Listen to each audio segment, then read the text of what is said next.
Aurora and Arthur Petrova. A trip to Coventry turns catastrophic. The clock strikes 12:20. The sun is quite bright at 33 Falmouth Road, bathed in the light. It's St. Patrick's Day, 17318, the most hectic morning that Springfield has seen. They moved from 18 Harroway, don't you know, to this spacious new dwelling where memories grow. Pitar is 47, quite strict and severe, while Arthur is 10 and his piano is dear. We're on borrowed time, Pitar shouts with a glare. As he adjusts his blue glasses with meticulous care, Arthur, homeschooled and energetic, does grin, while his father maintains that the trip must begin. Sorted, says Arthur, his green specs in place, while a look of elation illuminates his face. It's mental, it's madness, the plans are all set, a day that the family will never forget. Maria is 41, scarred from a spill, when a kettle's hot water gave her quite a chill. But she's vibrant and bold in her orange-rimmed pear, with a long, braided plait of her dark, silky hair. Dobre, she cries, which is Bulgarian for good, as she ensures that the day is well understood. She compliments Pitar, a match made in fate, albeit they're prone to being slightly late. The air in the kitchen is scent-filled and sweet, with sizzling sausage and potatoes to eat. We must not procrastinate, Pitar, she sings, while she gathers her coats and her holiday things. On the surface, she's calm, but the pressure is high. Underneath the vast dome of the gray Essex sky, she's distinguished and wise, with a heart made of gold, a story of courage that's yet to be told. Aurora is 11, a talkative soul. With crimped hair and glasses, she's out of control. She's loquacious and vocal, a master of chat about YouTube and music and this and that. This trip is an eyesore, she moans with a pout. I'm proper exhausted, what's it about? Arthur is mimicking her every word, which Aurora finds petty and truly absurd. Stop it, she bellows, her ire quite vast. Your juvenile games are the straw that is last. They bicker and squabble, they quarrel and fight. In the pale, sickly glow of the morning's first light, the conflict is constant, a relentless noise between talkative girls and homeschooled boys. Don't alienate me, Aurora does shout, as she wanders the hallway and wanders about. Harlow the Dalmatian is a princess in pink. She's second to none, or so she does think. With glittery collars and sparkles galore, she prances and dances across the wood floor. But Kiev the cat is a ginger mistake, an egotistical villain for goodness sake. He's a rogue, he's a rebel, a mistake of a pet, the most notorious kitty you've ever met yet. Kiev wants to wreck things, he's rotten and sour, a master of chaos at every hour. He watches Harlow with a look of disdain. His egotistical nature is akin to a pain. That cat is an omen, Pitar often says, as Kiev finds new and more vandalous ways. The dog is a treasure, the cat is a thief, bringing the household a mountain of grief. Pack your bags now, Pitar gives the command, the strictest of fathers in all of the land. Aurora is resistant, she's reticent too. She has far better things in her bedroom to do. It's an abysmal task, she protests with a sigh, as she watches the clouds in the Springfield sky. She's reluctant to help, she's a sloth on a move. With a petulant attitude she needs to improve. Pitar is infuriated, he's livid, he's mad. He's the most disappointed and irate of dad. Your lackluster effort is appalling, he roars, while the rest of us work at our holiday chores. Are you for real? Aurora does bleat, as she drags her big suitcase across the white sheet. The packing is tedious, monotonous work, a duty that Aurora is trying to shirk. I'm having a soak, Aurora declares, as she vanishes quickly and runs up the stairs. The bathtub is vacant, the curtain is gone, but she doesn't think twice as she turns the taps on. Splosh goes the water, a cacophony sound, as she accidentally splashes it all on the ground. Maria comes running, She's distraught and dismayed by the aquatic havoc her daughter has played. The floor is a marsh. It's a swamp. It's a sea. Maria cries out in a state of decree. You've vandalized the bathroom. You've made a big mess, adding fuel to the fire of my travel time stress. It was unintentional, Aurora does wail, as her face turns a shade of a ghostly white pale. The accident is dire. The peril is real, as they mop up the floor with a frantic-like zeal. Put on your green, Patar shouts from below. It's St. Patrick's Day rules, and they're fixed, don't you know? Aurora wants pink, it's her favorite hue, but her father insists on a cloverleaf view. Under no circumstances, he yells with a frown, will I let you wear pink to a West Midlands town? He hands her a shirt that is lime and quite bright, which Aurora considers a terrible sight. Arthur is ready.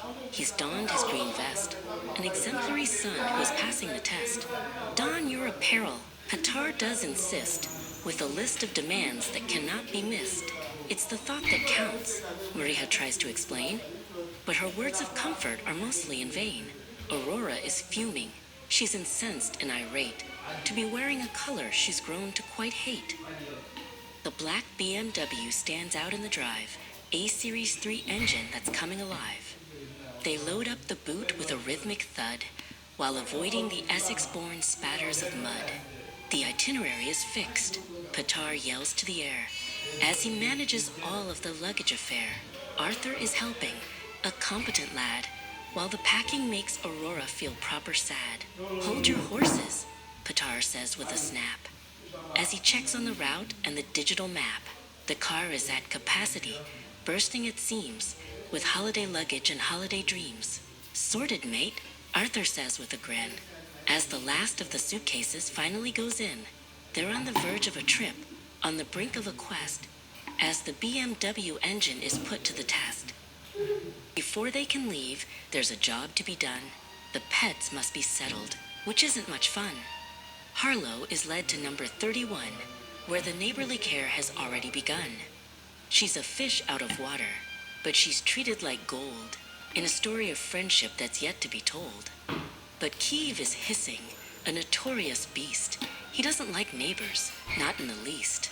Behave, warns Maria, or you'll be expelled, as Kiev's bad temper is quickly beheld. He's a villain, a rogue, an egotistical bore, as he claws at the mesh of the pet carrier door. He's a big mistake, Patar mutters with dread, as he thinks of the chaos that lies right ahead.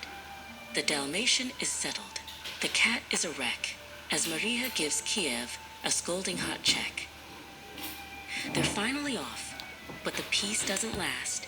The calm before the storm is a thing of the past. Patar is checking the phone in the tray, and his face turns a shade of a thunderous gray. What is this history?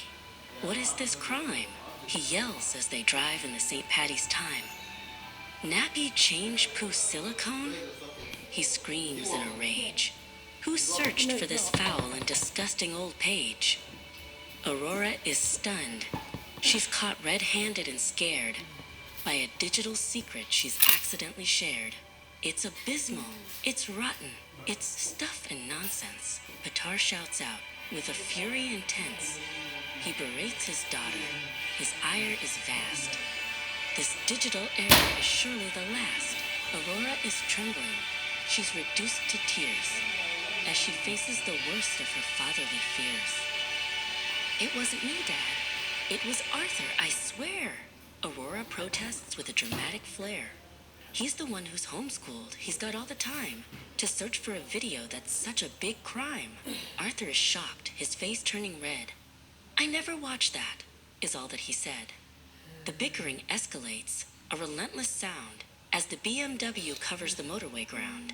You're telling me stories, Patar does cry, with a look of suspicion in his blue-glassed eye. It's the antithesis of truth. It's a lie. It's a sham, he says as they sit in a slow traffic jam. The siblings are quarreling, a hostile affair, while a scent of resentment hangs thick in the air. The journey is marred. The mood has gone south, as Aurora keeps opening her loquacious mouth. Maria is silent, then speaks with a sigh. as the green Essex fields go flickering by. I have an announcement, she says to the crew. There's something important I'm planning to do. I'm traveling to Leeds for a secret review, an interview for something that's exciting and new. I'll go by the coach, from Digbeth I'll start, and follow the dreams that are close to my heart. Petar is stunned. He's speechless and still. As the car climbs up a steep motorway hill. Leeds, he mutters, that's far from our base, as a look of concern overspreads his face. It's for personal reasons, Mariha maintains, as the sky starts to leak with the first of the rains. The timing is awkward, the news is severe, as the end of the journey is drawing quite near. They stop at Tesco Elmer's End for a treat, to find something sugary, crunchy, and sweet. One snack only, Qatar makes the decree. And no more bickering between you and me. Mariha picks lemon, a zesty delight, but Petar wants toffee to make the day right. The dispute is a squabble, a sour event, as they argue over how the snack money is spent. Arthur wants chocolate, Aurora wants crisps.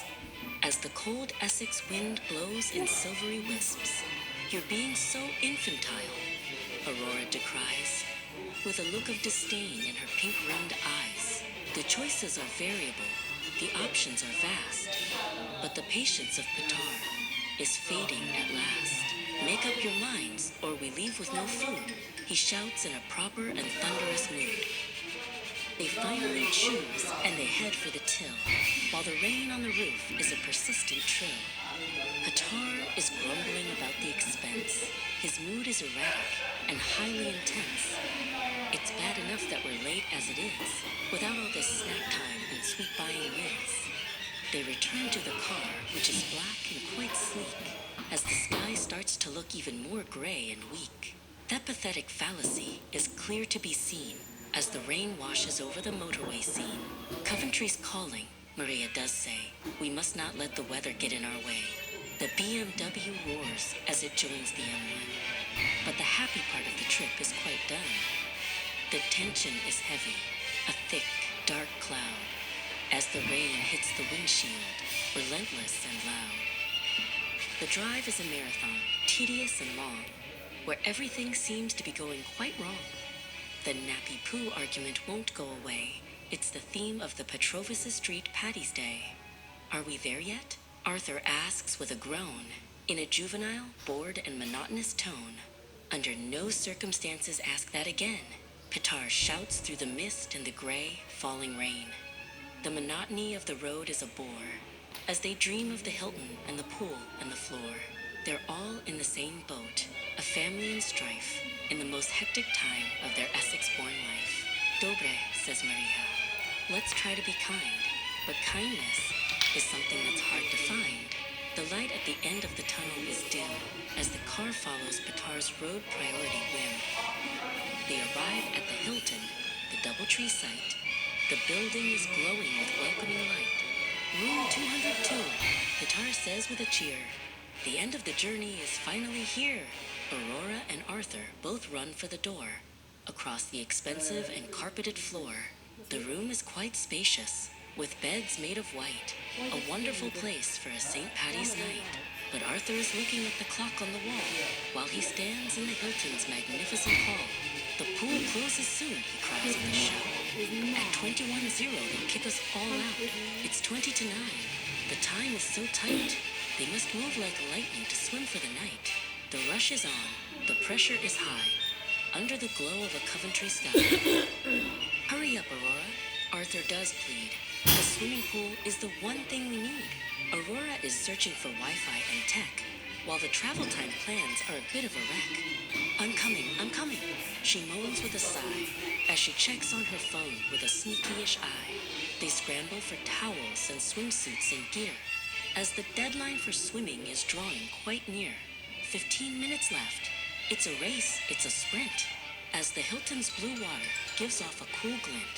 Proceed to the lift, Petar gives the command. The strictest of fathers in all of the land. They're energetic now. They're fueled by the chase, with a look of determination on every face.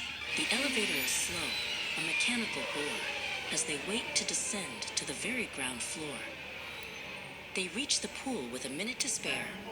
The scent of the chlorine is thick in the air. Pitar is watching his watch with a frown as they jump in the water and splash all around. Arthur is swimming an exemplary stroke, while Aurora treats the whole thing as a joke. The lifeguard is watching. His face is so stern as the minutes diminish at every turn. "Alas," cries Arthur, "the bell has now rung. The pool time adventure is already over and sung. They've had 15 minutes of watery fun, and now the big swimming session is done. It was better than nothing," Maria declares, as they head for the lift and the hotel room stairs. But Aurora is grumpy. She's proper annoyed by the lack of the swim time she should have enjoyed. Back in the room, the hunger is real. They're all in the mood for a holiday meal. "I'm starving," says Arthur. "I could eat a whole cow." "I want some McDonald's," says Aurora. "Right now." But Pitar shakes his head with a no. "The hotel is expensive, the prices are low. In the bags that your mother has brought from our home, no matter how far through the country we roam." Maria produces a Tupperware pot of spaghetti bolognese that is certainly not hot. We have hard-boiled eggs and some pasta to share. It's a healthy and sensible holiday fare. Aurora is horrified. She's shocked and dismayed by the culinary choices her parents have made. "Spaghetti and eggs? Are you for real, Mum?" she asks with a look that is proper and glum. "It's better than nothing," Maria insists, as a scent of cold garlic and tomato persists. "We're saving our money. We're being quite wise, so stop all your moaning and rolling your eyes." Pitar is eating. He seems quite content with the way that the holiday money is spent. "Dobre," he mutters. "The sauce is quite fine. A much better choice than a place where you dine." But Aurora is plotting. She's sneaky and sly, with a look of rebellion in her pink-rimmed eye. She objects to the pasta. She objects to the egg. "I won't eat this rubbish," she starts to beg. The tension is rising, a dinner-time war, as the cold spag bowl sits on the desk by the door. Maria is tired. Her patience is thin, as the battle of wills is about to begin. While Pitar is busy and Maria is turned, Aurora uses a trick that she's recently learned. She watches her mother put down her Samsung and waits for the moment the plan can be sprung. Arthur is watching. He knows what is up, as he sips on some water from a hotel room cup. Aurora is stealthy. She's quick as a cat, and she snatches the phone from the place where it sat. She hides in the corner, she hides in the dark, to ignite a big trouble time secret-style spark. She opens the app for the golden arch treat, determined to find something better to eat. "I'm ordering burgers. I'm ordering fries," she thinks to herself with a glint in her eyes. It's a risky maneuver, a dangerous game that will bring the Petrovas to holiday shame. She taps on the screen with a thumb that is fast to order a meal that is surely the last. A Big Mac, some nuggets, a milkshake or two, to be delivered to room 202. She uses the card that is stored on the phone, working in secret and working alone. "You're going to get caught," Arthur whispers in dread. "You'll be in big trouble. That's what's ahead." "Shut it," she hisses. "They won't suspect a thing until the delivery doorbell does ring." She's caught in the moment. She's fueled by the greed to get the fast food that she thinks she does need. It's a big mistake, an error of choice that will silence her loud and loquacious style voice. The order is placed. The deed has been done. And now the real catastrophic part has begun. 10 minutes later, a knock at the door. A sound that the Petrovas cannot ignore. Pitar is puzzled. He's curious and strange as he looks for some coins and some holiday change. He opens the door and he sees a big bag, and his holiday spirit begins to quite sag. "McDonald's?" he roars. "Who ordered this here?" The truth of the matter is suddenly clear. He turns to Aurora, who's hiding her face in the corner of that very Coventry space. "You used your mom's phone. You used her own card. Your punishment, girl, will be proper and hard." He's livid. He's furious. He's red in the head, as he wishes that he was at home in his bed. The secret is out. She's caught red-handed now, with a look of pure anger on Petar's dark brow. "I'm incensed," cries Maria. "I'm proper upset. The worst St. Patty's Day morning as yet. You've stolen my phone and you've stolen my cash. In a juvenile, greedy, and burger-shaped flash. Aurora is crying. She's crestfallen and sad as she faces the wrath of her mum and her dad. No gadgets for you. No tablets. No screen. The most grounded girl that the world's ever seen. She's barred from the fun. She's banned from the light. On this very catastrophic Coventry night, it's the final straw." Petar yells to the air as he throws the cold burgers away in a chair. Arthur is silent. He's staying quite still as the holiday atmosphere turns to a chill. The sanctions are heavy. The rules are severe as the end of the trip is finally here. The morning arrives, and Aurora is dazed by the television screen where her eyes are quite glazed. She's watched it all night in a hypnotic stare until her eyes have turned perfectly square. A catastrophic end to a Coventry trip as the Petrova family loses their grip. Back at Falmouth Road, Kiev watches the door with a villainous grin as they walk through the floor. "I knew it," he thinks, with a ginger cat smirk. That holiday plan was never going to work. Harlow is happy. She's back in her home, determined never again through Coventry to roam. Aurora is gadgetless, sad, and alone, regretting the day that she stole her mom's phone. The trip was a mess, a disaster, a fright. But at least they're all home in the Springfield light.